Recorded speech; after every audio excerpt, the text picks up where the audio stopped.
How's it going, everyone? It is I, Anime Outlet, and this is part 2 of What If Deku Had Crazy Diamond. And now, let's begin. Izuku bids his mother farewell as he then goes off to the UA campus for his first day of high school. Once he makes it to the giant arch that leads into the massive school building, he looks on in amazement. It's only the second time that he's seen it, apart from the sports festival. So when Izuku walks in, he starts searching around for Class 1A, as that was his classroom. Once he finds it, he sits down in some random desk, not seeing any assigned seats that have been given to him. Once he sits down, he starts to rest his head, as many more people start to come in. After everyone is piled into the class, their teacher finally arrives, this of course being Aizawa. He walks in, slumping in his normal yellow sleeping bag, where he then pops out of it.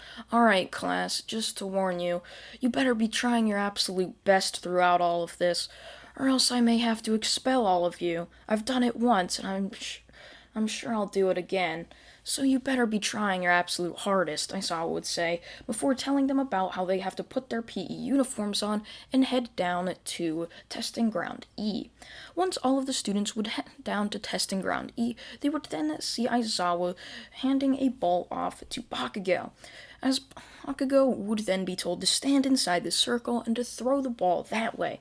Bakugo would launch his hand back before exploding the ball into massive far away, as everyone in the class would just look on in shock, many of them saying how, "Whoa, this must be fun. Can I go next?" However, Aizawa was having none of it, before reminding them that they can be expelled and this shouldn't be some fun activity. It should be training that you need to be trying your hardest in so that you can get better.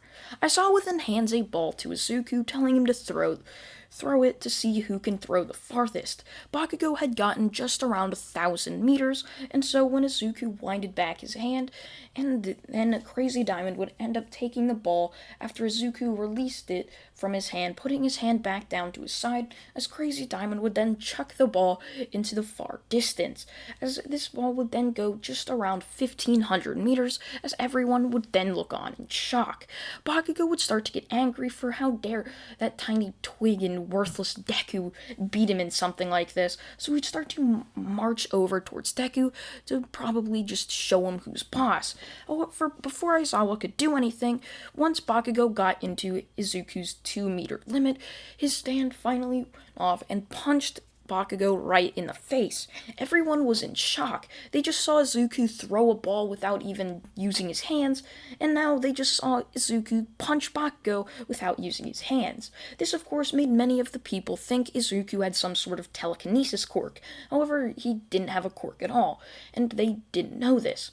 So Aizawa would just calm both of them down before continuing on with the tests. Izuku would get first, Bakugo would end up getting around 5th and 4th, while others would end up getting in similar places, and there in last place would end up being the Invisible Girl, as Aizawa would look on before saying, "I guess I can't expel you. An invisible quirk is quite useful for being a hero. You might not have the best of physical abilities, but you'd definitely be great for hostage situations," as Aizawa would then speak before dismissing everyone back to their homes and for the rest of the day. Having seen all of their capabilities, he would then go back to his office to think about what he should be doing for the plan for all of their different classes, exclusively hero classes, since they hadn't found a hero teacher just yet. So as Izuku was walking out, he would get stopped by some weird, strange, white-haired animal that had a scar over one of his eyes. "Hello, Izuku Midoriya. I'm Nezu. You may know me as the principal of this school. However, that doesn't matter now. Can you please come to my office? I wish to speak to you." Izuku would nod his head, wondering what Nezu wished to speak about. Izuku would sit down, as Nezu would then start to explain how he had been reading stories about Izuku's power. Izuku would raise his eyebrow, wondering, "Oh, so you know I don't have a quirk." "Yes, I saw that you were listed as quirkless on your assignment sheet that has told us all about you. So I'm wondering, is your power something known as a stand?" Izuku would nod his head before explaining Nezu's story. "Well, one day some kid just didn't like me and decided to stab me with some random golden arrow. and after that I just had this power. So I actually still have the arrow at my house, and I think I've connected the dots and think if you get pierced by this arrow, you could end up getting this mysterious power. So I've been trying to keep it under locked and wrapped so no one ends up getting a hold of it, as it could possibly mean disastrous consequences if someone ended up getting it. Nezu would nod his head, understanding of what Izuku was talking about, as Izuku would then be dismissed. Weeks would end up passing as the first month at their new school had finally passed. They had been learning all about hero safety and quirk safety as it was finally their first day of hero training. As all of them were excited to wonder who their hero teacher was going to be, as the door would finally open. Many of them would look on excitedly at the door, but there stood their depressingly homeless-looking teacher, Aizawa, as everyone would just frown, thinking, oh, great, he's our hero teacher now? We've seen him every single day. I thought we could have gotten a cooler hero. Aizawa would just palm before telling everyone that they couldn't find a hero teacher just yet, and that he's going to be their temporary hero teacher. So stop getting so down in the dirt for this already. As Aizawa would then start to explain to them how they are going to be doing an assignment just to test how well they are in combat capability. So what they're going to be doing is a 1v1 tournament similar to what you all will be doing in the sports festival if you make it to the final event.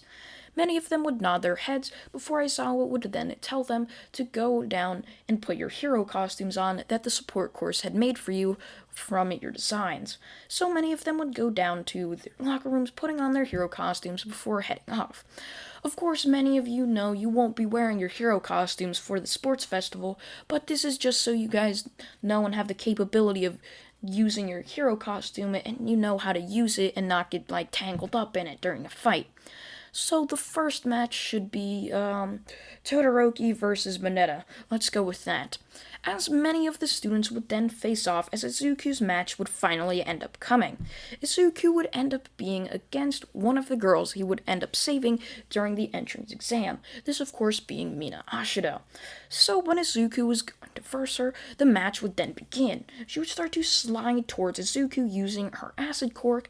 However, as soon as she got within distance, Izuku, still standing still, would then crack his fingers before she would then get punched right in the gut, as many rapid punches would then continue on, as she would then be sent flying out of the arena, smashing into one of the barrier foam walls behind them, as many of the class would look on in shock at what Izuku had just done. As soon as she got within reaching distance of Izuku, she had just been absolutely obliterated by whatever Izuku's power was. So as Izuku did that, the next match would then begin. As Izuku was watching this next match, many of the people who weren't participating would end up running up to Izuku, asking him what his power was and what his quirk was. They all wanted to hear about how powerful this quirk was. Was it something similar to All Might's quirk, but you just couldn't see him punch at all? Or was it some sort of powerful telekinesis? They all sort of wondered. However, when Izuku raised his hand up to tell them all to stop, as he would then start to speak, well, my power isn't something you all are familiar to. It's not something known as a quirk. I'm actually quirkless. My power is something different. I actually got it around 5 years ago. I've been training it to become quite powerful. I'm still not 100% sure what my power is, but I'll let you all know once I am. As Izuku would say this, many of the students would look on in confusion. What do you mean he doesn't have a quirk? Of course he has a quirk. That's the only powers they know of. So, as Izuku's next match would end up beginning, it would be against Todoroki. This would end up being in the semifinals, as Izuku, having easily done this, many of the people who would end up versing him just decided to drop out, not wanting to become what Mina had become. So, as the semifinals would begin, Todoroki had already started to make a plan. He was going to just try to keep his distance against him, using his ice only to just try to keep him at bay. So as the match would begin, Todoroki would send a massive iceberg barreling towards Izuku. However, Izuku would just flick his wrist, smashing this iceberg with ease, as Izuku had lined up Crazy Diamond with his hands, so as each iceberg ended up coming, Izuku could just smack it away. As Izuku would then start to run towards Todoroki, who would then continue on sending icebergs. As the closer Izuku got, the harder it was to keep on knocking it away. As Izuku would continue on doing this, Todoroki would then see Izuku jump out from massive ice shards that he had just smashed, as Izuku would then raise his fist up before not doing anything, as Todoroki would then be punched across the face. Todoroki would then use barely any fire to try to block Izuku, however that clearly wouldn't work. Come on, Todoroki, you can't just use that much fire. You need to use both of your quirks. You're not going to be a great fighter if you only use one of them. As Izuku would continue on rapidly punching Todoroki, as Izuku would then send one final punch, right slamming Todoroki down into the ground. As Todoroki would look on in shock, just wondering how he could have been beaten by this, as his plan was almost foolproof. So with Todoroki jumping back up, sending a massive wave of fire barreling towards Izuku, much like the iceberg had right at the start of the fight. However, Izuku easily dodged this, going right under it. So as Todoroki would continue on sending fire and then iceberg after iceberg, Izuku would jump out of the fire after creating a ton of smoke, as Izuku would punch Todoroki right in the gut before slamming his head down into the ground, giving Izuku the knockout victory, as Izuku would advance into the final round, this being against Bakugo Katsuki, his childhood bully.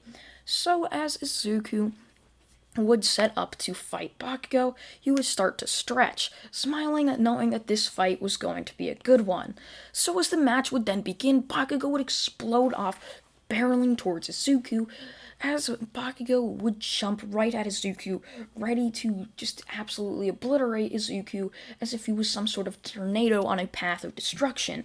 So as Izuku would see Bakugo just jumping, exploding off towards him, Izuku would get ready to just destroy Bakugo with a singular punch.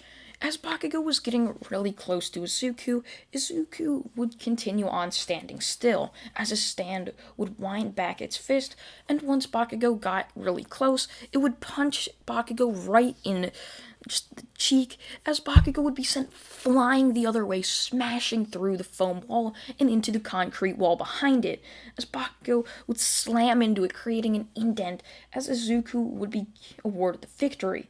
Bakugo had flown off so fast into the wall, many of them were just crazy how fast it was. As Izuku had done this, many of them would look on towards Bakugo, as he would barely pull himself out of the wall, as his hands and arms started to shake. As Bakugo, finally out of the wall, would then collapse, having been dealt so much pain by this wall. So Izuku's tag team had been Izuku and the wall versus Bakugo. As Izuku would step down, being told that he had basically the best combat ability, many of the students would continue on asking and wondering what could Izuku's quirk possibly be.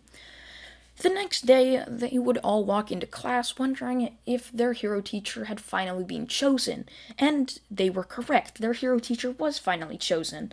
So running down the hallway would end up being a shiny golden figure who would punch the door, slamming it, smashing it into two pieces, sending it flying into the wall behind the door, as there stood in the doorway was All Might, the number one hero, as many of the class would look on in complete shock.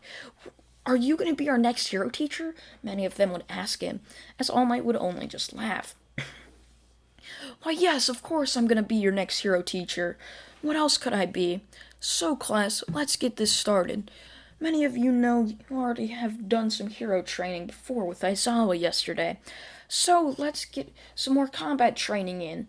So today we're going to be doing a heroes vs. villains assignment. Basically, teams of 3 are going to be facing off, as the heroes are trying to capture all 3 villains and then touch a device, or just touch the device to win, while the villains will have 15 minutes to distract the heroes, and then the device will go off, giving them the victory. So let's start to choose teams. The first team will be Izuku.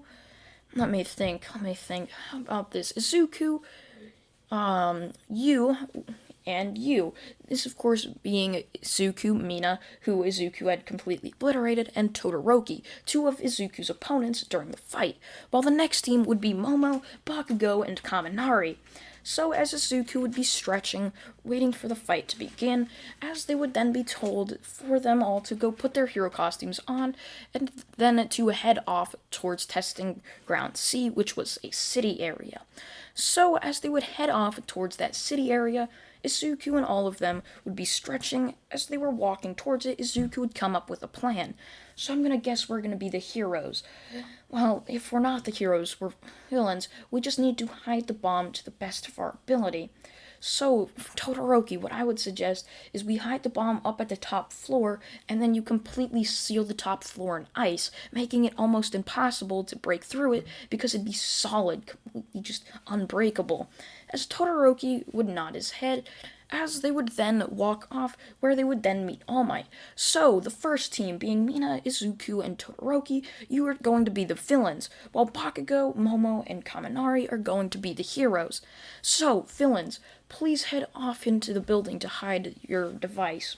As they would then head off into the building, they would set the device down at the top floor, where they would then look on to see Todoroki slam his foot down as complete solid ice would completely seal off the area, as it would also conceal the device as it completely blurred the entire room.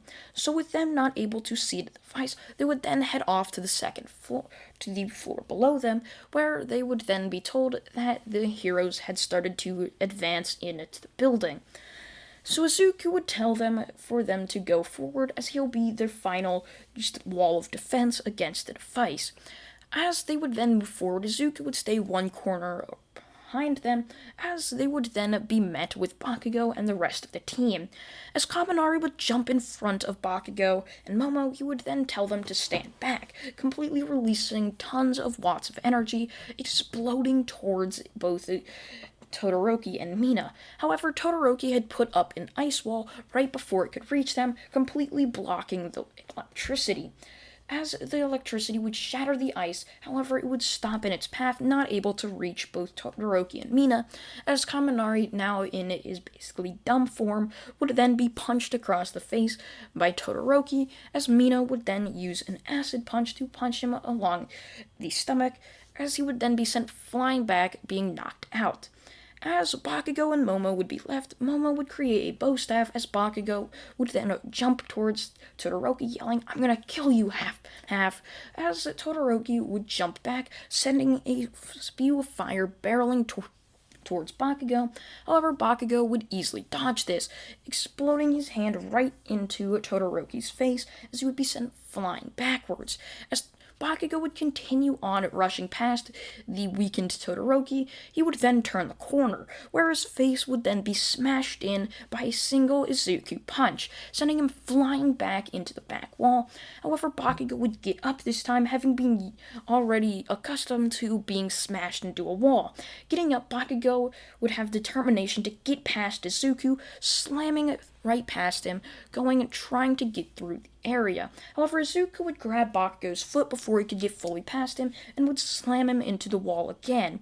As Bakugo would get up, he would then be punched right in his face again, before a rapid barrel of punches would continue on slamming down into his face, completely just obliterating him, knocking him completely out. As this would happen, Izuku would see Todoroki had gotten up again, as their final opponent was Momo, who was holding off Mina, just trying to let their hero hopes alive to hopefully try to win the match. However, it was a 3-on-1, and their most powerful teammate had completely just been knocked out. So all of their hopes had just been gone. So as Izuku would step forward, Momo would try to keep them back. However, Izuku would ask Todoroki just to encase her in ice to make this a simple victory. As Todoroki would do this, All Might would then come over the intercom, telling the villains that they had successfully succeeded in defending the device, and that they may now head back to the area, letting the next team come in to fight. However, the building was in such just destruction, they had to go to the building next to it, which just happened to be an exact copy of it. So as all of them would grab Bakugo, Kaminari and Momo, they would then head back towards All Might. As they were walking, All Might would congratulate the winning team and would then ask if anyone knows what their key to success happened to be. Someone would raise their hand, which actually happened to be their opponent, Momo, who would then tell them that their key to success was that they created a plan before this and that they just used teamwork to defeat all three of them, while many of them tried to be the key role and just try to look crazy in front of all of their classmates. However, this didn't work, trying to just show off when they just tried to win. That's how they won. And that is where I'm going to leave this What If off, everyone. I hope you all did enjoy part 2 of What If Deku had Crazy Diamond. I thank you all for watching once again, and goodbye.